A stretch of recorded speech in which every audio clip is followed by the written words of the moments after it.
In this video, I'm going to analyse British Petroleum's stock by giving you my views on the business and whether I would buy shares of BP right now. If you find this video useful, please show me one of these, support the channel, or even consider subscribing. Cheers. Before we start, this is sensitive skin. I've literally just wiped my face and for some reason I've got red patches. I'm not concerned, it was in the last video as well in case you were wondering. This probably won't disappear over the video, but I'm going to record anyway because it really doesn't matter what I look like. After all, I'm wearing this shirt. BP is a worldwide energy business as part of the 6 oil super majors. They're listed in the FTSE 100, have 67,600 employees and a market capitalisation of £54 billion. They operate in 3 core segments, that's upstream, downstream, and also they have Rosneft. I don't think I pronounced that right. The upstream is the process of discovering more oil and gas so that they can produce it and market it further. The downstream process is simply the fractional distillation of crude oil, which is basically breaking down this crude oil into many different useful compounds, such as gasoline, kerosene, which is jet fuel, and bitumen, which is road tar. Lastly, the Rosneft part is actually their 19.75% ownership in the business, which is a Russian state-owned oil major. So I imagine that that's its relation towards BP. But I figured it was quite important to mention simply because they do have ownership of that and do have a lot of partnerships together. Once more, this is a very complex business that I would consider to be in an oligopoly and a very fragmented competitor landscape, meaning that few firms dominate a majority of the market, there's high barriers to entry, and individually these firms don't have much pricing power or marketing influence. However, BP is regarded as the 4th largest oil supermajor by revenue, trailing behind Sinopec, RDS or Royal Dutch Shell, CNPC. But it is also ahead of Exxon, Total and Chevron. When we look at the price to earnings ratio of BP, we can see that it's negative. This tells us that it is likely unprofitable, or there could be some worse situations going on, and that's likely the first red flag. Although when comparing their market capitalisation to their net assets, we get more commonly known as their price to book ratio, we can see that it's actually higher than the industry but lower than the market. Inferring from this suggests that investors are more bullish on this company than others in the industry, but less bullish on this industry compared to the market. And that's likely because we were in the middle of an oil price war earlier in the year, and also the pandemic has negatively impacted the oil business. Since the price to earnings ratio is negative, I'm going to look at their financials to see if this is a trend that might be long lasting. In the last 5 years, BP has managed to grow their earnings by negative 0.6%. which obviously is a negative earnings trend. And this isn't great to see, although as I said, it's very understandable as the oil price war and the pandemic crisis were likely big compounding factors that had meant that this stock had lost a majority or a lot of its revenue and earnings. Furthermore, since BP is so heavily exposed to oil, which obviously is understandable seeing as they market and produce it, this has led to their profit margins decreasing, at the moment being minus 10.5%, simply because they have to sell barrels of oil, which they likely don't do, rather they produce the side products of it, but if they did, they would have to sell it for a much lower price. It is important to notice, however, that they do have a positive free cash flow, which allows the business to continue going on despite being unprofitable. Currently they're above or positive on $4 billion of free cash flow, and this is a positive side to see, suggesting that this business is going to be around so long as they can reverse their negative earnings trend and remain with a positive free cash flow. Since BP is unprofitable, I'm curious on the status of BP and their dividend, since prior to the crisis they were a very popular income stock for investors. BP currently has a yield of 5.74%, is a quarterly payer, typically paying in March, June, September and December each and every year.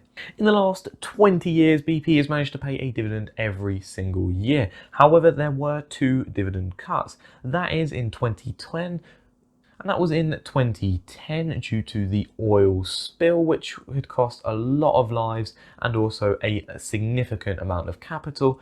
And it's quite surprising that they were even paying a dividend considering how negatively impacting that was to the business.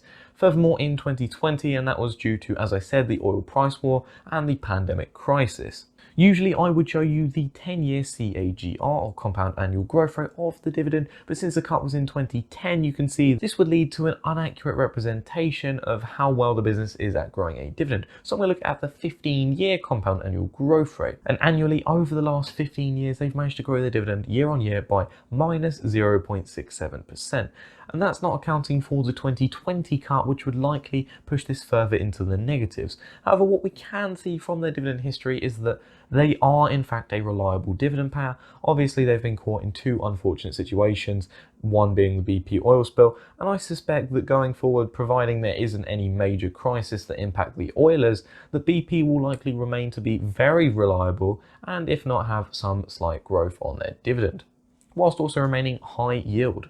Due to BP paying a dividend whilst unprofitable, I'm going to look at the quality of their balance sheet to see if it's truly sustainable. BP has a good but not great balance sheet. This is because whilst their short-term assets do outweigh their short-term liabilities, they do not outweigh their long-term liabilities. This is combined with increasing levels of debt over the last 5 years and also decreasing equity. This is somewhat redeemed by their fairly strong cash position of $32 billion, but this is still less than half of their total debt. Usually I would consider a stock paying a dividend whilst unprofitable to be a massive red flag. However, in the case of BP, they are a very mature business and they do have the cash on the sidelines so that they can sustain it. And therefore, I would not take this one as a red flag, simply because as long as they are able to reverse this negative earnings trend in the next few years, then it's likely that it will be a sustainable dividend.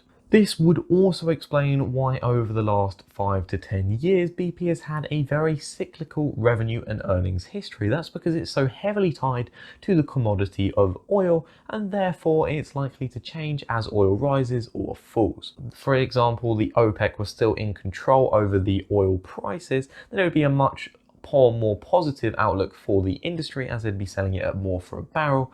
However, this is not the case. Furthermore, if there's geopolitical tensions or tensions between countries, tensions towards oil, perhaps wars, then I wouldn't really want to be exposed to these stocks. As I said, it can be both an advantage and a disadvantage, but I see it as a significant risk, and that's because I do not want to be exposed to politics or even commodity prices. Secondly, I think they have an uncertain future, which leads to more risk. Whilst yes, sure, I very much believe that they will still be around in the next 50 years, it's how they're going to get to that position which brings me uncertainty. For example, how do we know how much oil is left on the planet? And I'm not saying it's just going to disappear overnight, because that would honestly be ridiculous. But eventually, there would be a point at which we would likely run out of oil, or studies might suggest that we've used up a significant portion of oil. And what happens at that point? Or how will they transition their business model into more renewability should Greta Thunberg find a magical lamp and see a genie which grants her 3 wishes? Which I think smoothly brings me on to BP's future. In the past, I had my doubts on the oil industry, and if you're interested in those doubts that I expressed, then you can click the card at the top right of the video showing why I don't like BP or Shell. However, today is a more updated opinion, and I think I have a more positive outlook, as you can see. I'm not stating that oil will disappear overnight. However, over the longer term, there's certainly a lot of pressure to become a more renewable business, and that leads to more pressure on the management, which could lead to the management underperforming. And therefore, I think that can be a negative impact to the business. However, at the time, I don't think I really appreciated what the future could bring with BP, and there could be a lot of potential. At the moment, they do plan to be carbon neutral by 2050. That means they produce as much carbon as they withdraw from the atmosphere. Furthermore, they're hoping that by 2030, they're going to reduce 40% of their oil output and also increase their renewables output, which would be to 50 gigawatts in 2030 compared to 2.5 gigawatts in 2019. I personally would need a clearer cut plan for growth that expands upon just reducing outputs of oil and increasing the outputs of renewable energy. This is because, whilst yes, they can do this, how are they going to market this energy and how will they manage to remain profitable at such a time? And that's where my uncertainty leads into the investment. And a lot of investors don't like uncertainty, hence why the markets were priced down. My own personal thesis is that I will not be buying shares in BP simply because I do not like this transitional period. I feel there's a lot of speculation at the moment, but without a doubt in perhaps 10 to 15 years they're going to be a much higher quality of a business, which therefore I feel that this is a good investment for someone or an individual that's looking for a higher than average dividend yield with a bit of speculation that could mean, you know what, you could end up doubling your money, for example, and also looking for a value play, because BP certainly is that, and it is at a significantly lower price despite the markets rallying in the last month than it was a year ago. I already have my significant level of speculation in my investment holdings, and that's with Boohoo. Obviously, yes, I understand them financially and feel that they will be a great investment. That comes down to the speculation on whether their audits were reliable or not. And so for me, it doesn't make sense why I would be looking at more speculative stocks, but if I had the choice, I still likely wouldn't invest in BP as I don't like energy. If you're interested in more detail why I didn't like BP or Shell, then click the card at the top right of the video. Thank you for watching. I'm Osborne Foreman. Have a great weekend.